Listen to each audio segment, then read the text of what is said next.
guys, welcome to our YouTube channel Vasuvika Talks.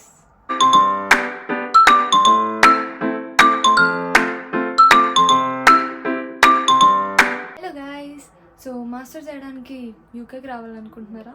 కానీ ఏ university select చేసుకోవాలి అని కన్ఫ్యూజన్లో ఉన్నారా? లేదు, అసలు యూనివర్సిటీ ఎట్లా సెలెక్ట్ చేసుకోవాలి అన్న క్వశ్చన్లో ఉన్నారా? అయితే ఈ వీడియో మీకోసమే. స్కిప్ చేయకుండా లాస్ట్ వరకు చూడండి, మీ క్వశ్చన్స్ అన్నిటికీ ఆన్సర్స్ ఖచ్చితంగా దొరుకుతాయి. సో యూనివర్సిటీని సెలెక్ట్ చేసుకునేటప్పుడు వీటిని కన్సిడర్ చేయాలి, వీటిని కన్సిడర్ చేయకూడదు, ఈ రెండింటి గురించి అయితే ఈ వీడియోలో డిస్కస్ చేస్తాను. ఎందుకంటే చెయ్యాలి అంటే ఏవైతే చెయ్యాలి అన్నదైతే తెలుసు చాలా వరకు, కానీ వీటిని చెయ్యొద్దు అని అయితే చాలామందికి తెలీదు. సో ఈ వీడియోలో వీటిని క్లారిటీగా ఎక్స్ప్లెయిన్ చేస్తాను. So let's get in to the video. ఇప్పుడు యూనివర్సిటీని సెలెక్ట్ చేసుకునేటప్పుడు ఏ థింగ్స్ని కన్సిడర్ చేయాలి అని అయితే ఫస్ట్ మనం తెలుసుకుందాం. సో ఫస్ట్ నేను సజెస్ట్ చేసేది ఏంటి అంటే, మనం కన్సిడర్ చేయాల్సింది లొకేషన్. ఫస్ట్ అండి, లొకేషన్ ఖచ్చితంగా కన్సిడర్ చేయండి. ఎందుకంటే మనం ఇండియా నుంచి ఇక్కడికి వచ్చేది, అందరిని ఇచ్చిపెట్టి ఇక్కడికి వస్తున్నామంటే ఫస్ట్ అయితే మనం సేఫ్గా ఉండాలి. మీరు ఫ్రెండ్స్తో ఉంటారా, రిలేటివ్స్తో ఉంటారా అన్నది సెకండరీ, కానీ మీరు అంతా ఇండియా నుంచి ఇక్కడికి వస్తున్నారంటే ఫస్ట్ అయితే మీరు సేఫ్గా ఉండాలి.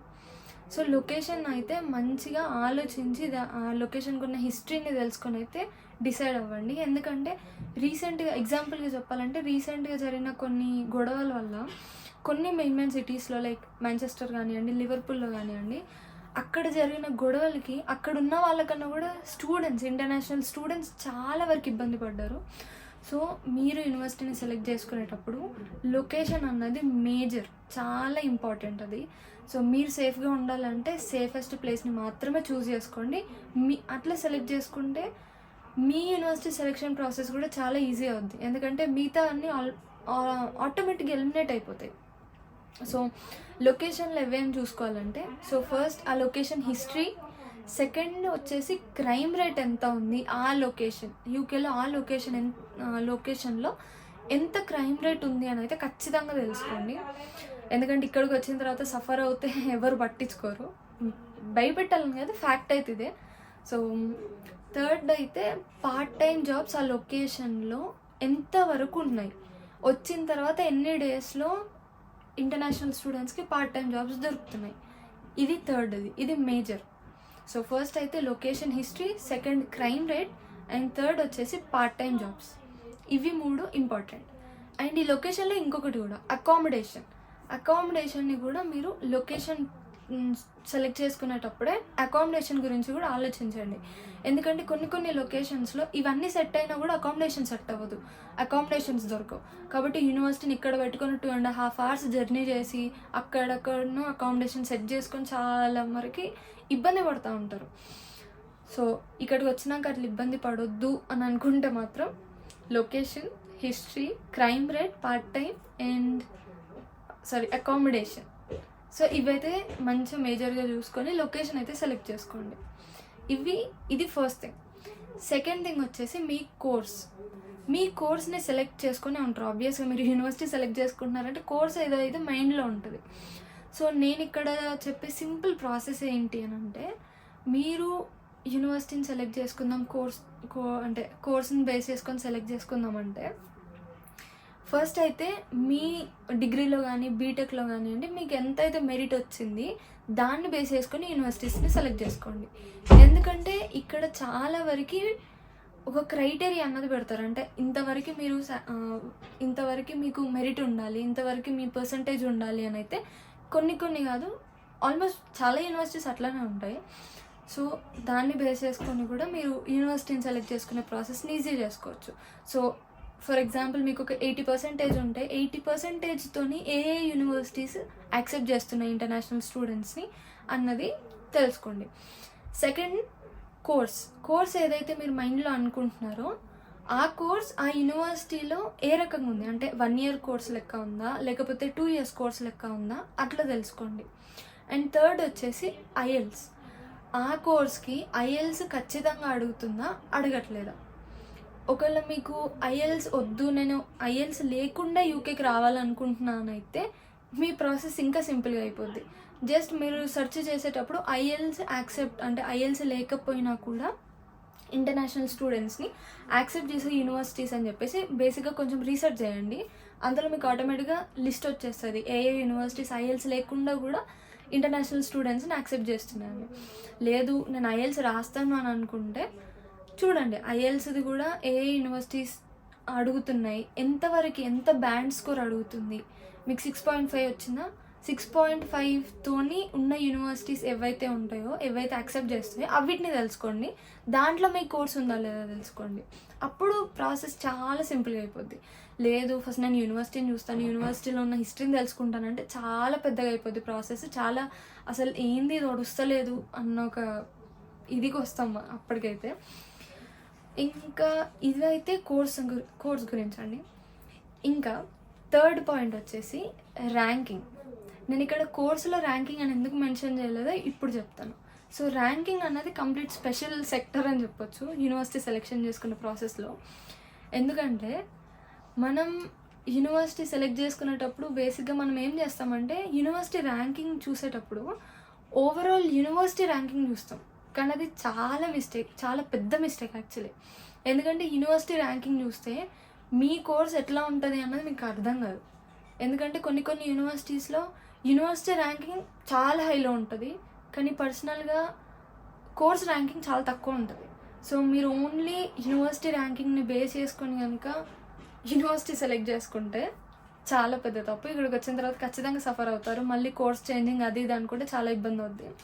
సో యూనివర్సిటీని అన్నది ర్యాంకింగ్ బేస్ చేసుకొని సెలెక్ట్ చేసుకుందామంటే యూనివర్సిటీని పక్కకు పెట్టండి, మీ కోర్స్కి ఎంత ర్యాంకింగ్ ఉంది ఆ యూనివర్సిటీలో అన్నదైతే రీసెర్చ్ చేయండి. జస్ట్ గూగుల్లోకి పోయి చూసినా అని తెలుస్తుంది, ఇంకేమైనా సోర్సెస్ త్రూ తెలుసుకున్నా అని తెలుస్తుంది. కానీ యూనివర్సిటీ ఓవరాల్ ర్యాంకింగ్ అయితే కన్సిడర్ చేయకండి. అంటే అది ఇంపార్టెంట్ కదా అంటే ఇంపార్టెంటే, కానీ మీకు మేజర్గా ఇంపార్టెంట్ అయితే మీ కోర్స్కి ఉందా లేదా అని చూడండి. ఎందుకంటే కొన్ని పెద్ద యూనివర్సిటీస్ కూడా యూనివర్సిటీ ర్యాంకింగ్ ఎక్కువ ఉంటుంది, కానీ కోర్స్ ర్యాంకింగ్ అయితే పర్సనల్గా నాకు తెలిసిన ఫ్రెండ్స్ కొన్ని యూనివర్సిటీ ర్యాంకింగ్స్ని బేస్ చేసుకొని యూనివర్సిటీని సెలెక్ట్ చేసుకొని ఇప్పుడు కోర్స్ బాగాలేదని చెప్పేసి చాలా సఫర్ అవుతున్నారు. సో ఎప్పుడైనా కూడా కోర్స్కి వచ్చిన ర్యాంకింగ్ని చూసి సెలెక్ట్ చేసుకోండి. ఫోర్త్ వచ్చేసి ఫీడ్బ్యాక్ ఎక్కడి నుంచి తీసుకోవాలి అంటే, ఇప్పుడు ఒక యూనివర్సిటీ ఉందండి, నాది కింగ్స్టన్ యూనివర్సిటీ. నేను ఇక్కడికి వచ్చే ముందు ఏం చేస్తానంటే యూనివర్సిటీకి ఖచ్చితంగా సోషల్ మీడియాలో ఖచ్చితంగా వాళ్ళ అకౌంట్స్ ఉంటాయి. సో కింగ్స్టన్ యూనివర్సిటీ అని చెప్పేసి నార్మల్ ఇన్స్టాగ్రామ్లో చూసినా, ఎఫ్బీలో, ఫేస్బుక్లో చూసినా కూడా ఎక్కడైనా మనకి అకౌంట్స్ దొరుకుతాయి. దాని త్రూ అందులో చదువుకున్న ఆల్రెడీ మన సీనియర్స్ ఎవరైతే ఉంటారో వాళ్ళని మనం కాంటాక్ట్ అవ్వచ్చు. సో మీరు ఒక ఓపెన్ కాన్వర్జేషన్ స్టార్ట్ చేసి, అంటే మంచి పద్ధతిగా లైక్ ఏదో రుబాబుగా అడిగితే ఎవరు చెప్పరు.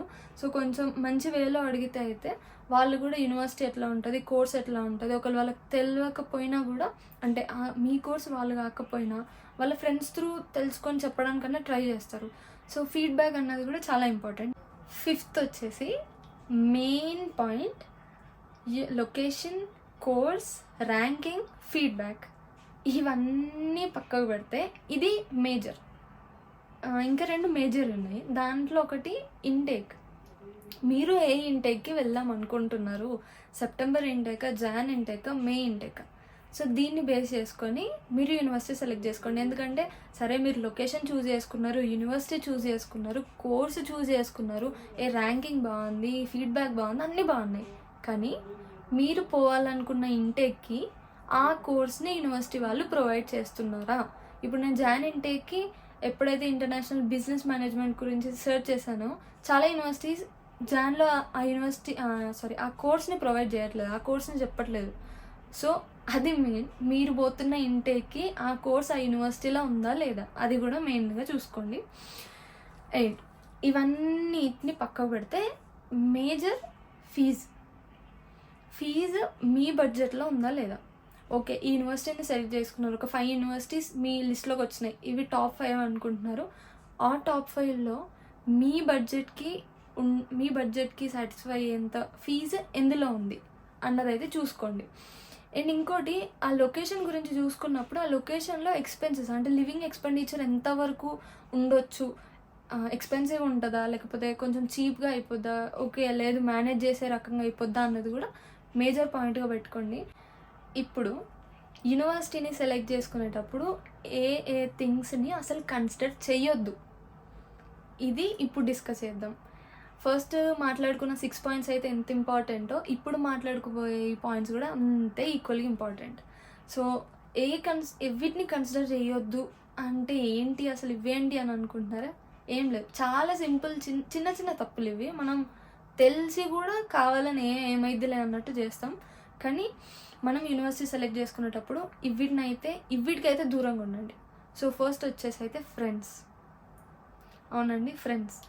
సో యూనివర్సిటీని సెలెక్ట్ చేసుకునేటప్పుడు అరే యూకేలో ఆల్రెడీ ఈ కోర్స్ చేసేటోళ్ళు, లేకపోతే ఇక్కడ కోర్స్ చేసేటోళ్ళు కూడా కాదు, ఇంకా చాలా వరకు ఎట్లా వస్తారంటే అరే యూకేలో ఫ్రెండ్స్ ఉన్నారు, మనం అప్పుడు కోర్స్ని పట్టించుకోము, ఏ యూనివర్సిటీ పట్టించుకోము, లొకేషన్ పట్టించుకోము, అసలు ఆ హిస్టరీని పట్టించుకోము, యూనివర్సిటీకి ఉన్న ర్యాంకింగ్ని పట్టించుకోము. చాలా వరకు ఎట్లా చేస్తారంటే ఫ్రెండ్స్ ఉన్నారు కదా ఆ ప్లేస్లో, అక్కడ పోదాం, అక్కడ ఏ యూనివర్సిటీ ఉంటే ఆ యూనివర్సిటీకి అప్లై చేసుకుందాం అని చెప్పేసి అయితే వస్తారు. అప్పుడు మీ ఫ్రెండ్స్ మంచిగానే ఉంటారు, వాళ్ళతో టైం స్పెండ్ చేసి ఆ మెమరీస్ అవన్నీ బాగానే ఉంటాయి. కానీ అకాడమికల్గా, ప్రొఫెషనల్గా మీ గ్రోత్ ఉండదు. ఫ్రెండ్స్ దగ్గరికి రావడం తప్పు కాదు, కానీ ఓకే మీరు ఫ్రెండ్స్ దగ్గరికి పోవాలనుకుంటున్నారు, కానీ ఆ లొకేషన్లో మీకు సూటబుల్ అయ్యే యూనివర్సిటీ ఉందా లేదా, మీ చెక్ లిస్ట్కి అన్నీ సెట్ అవుతుందా లేదా అని అయితే ఖచ్చితంగా చూసుకోండి ఒకవేళ ఫ్రెండ్స్ దగ్గరికి పోవాలి అని అనుకుంటే. కన్సిడర్ చేయకూడని సెకండ్ థింగ్ వచ్చేసి కన్సల్టెన్సీ.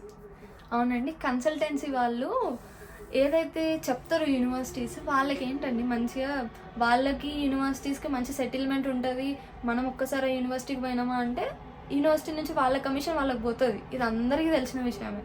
కాబట్టి కన్సల్టెన్సీ వాళ్ళు చెప్పే యూనివర్సిటీస్ని గుడ్డిగా ఫాలో అవ్వి, నేను దానికి అప్లై చేస్తాను, కన్సల్టెన్సీ చెప్పింది, మా సార్ చెప్పాడని అయితే ఫాలో అవ్వకండి. ఇక్కడికి వచ్చి పెద్ద పిచ్చర్లు అవుతారు, డెఫినెట్గా చెప్తున్నా. కన్సల్టెన్సీ వాళ్ళు చాలా స్మార్ట్గా వాళ్ళకి ఏ యూనివర్సిటీ త్రూ అయితే కమిషన్ వస్తుందో ఆ యూనివర్సిటీని మిమ్మల్ని సెలెక్ట్ చేసుకునేటట్టు మిమ్మల్ని ఇన్ఫ్లుయెన్స్ చేయడానికి ట్రై చేస్తారు, లాస్ట్ వరకు ట్రై చేస్తారు. సో మనం కన్సిడర్ చేయకూడని పాయింట్స్లో ఫస్ట్ ఫ్రెండ్స్ అయిపోయింది, సెకండ్ కన్సల్టెన్సీ అయిపోయింది, థర్డ్ వచ్చేసి ఇది వినడానికి సిల్లీగా ఉన్నా ఇదైతే మేజర్ అని చెప్పొచ్చు.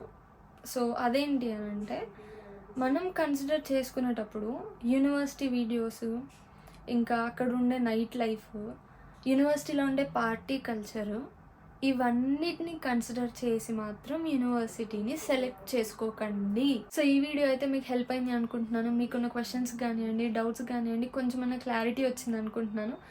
సో మీకు ఇట్లాంటి వీడియోస్ కావాలి అని అంటే please do like, share and subscribe to our YouTube channel Vasavika talks. And ఇంకా ఏమైనా డౌట్స్ ఉంటేనైతే please don't hesitate to comment in the comment section, and please don't forget to hit the bell icon so that నేను ఇంకేమైనా videos పెడితే మీకు తొందరగా notifications రావడానికి. And until then, see you, take care, bye.